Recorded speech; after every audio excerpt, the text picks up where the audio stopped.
और अब कुछ खबरें तिजारती दुनिया से। पीआईए इंतजामिया ने बरतानिया में कौमी एयरलाइन की परवाजों की बहाली के लिए बरतानवी महकमा ट्रांसपोर्ट और सिविल एसोसिएशन अथॉरिटी को मरासला अरसाल कर दिया।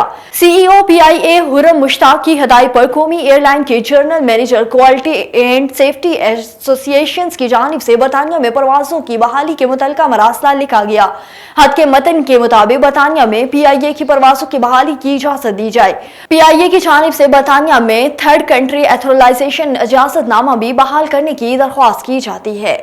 और global consumer confidence index report दिसंबर 2024 में जारी कर दी गई है, जिसके मुताबिक पाकिस्तान का कंज्यूमर इंडेक्स 0.8 पॉइंट्स के इजाफे के साथ 3 सालों में सबसे बुलंद सतह पर पहुंच गया। रिपोर्ट में कहा गया कि मईशत को मजबूत समझने वाले लोगों की तादाद जो साल के दौरान 4% से बढ़कर 16% तक पहुंची है।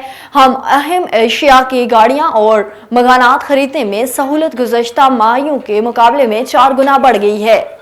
और हुकूमत ने नॉन फाइलर के गिर्द शिकंजा मजीद सख्त करने की तैयारी मुकम्मल कर ली। टैक्स ला तरमीमी बिल 2024 से 25 कौमी असम्बली में पेश कर दिया गया। मुजव्वजा तरमीम के मुताबिक नॉन फाइलर्स पर 800 सीसी से जायद गाड़ियां खरीदने पर पाबंदी होगी और महसूस खत से ज्यादा जायदाद नहीं खरीद सकेंगे।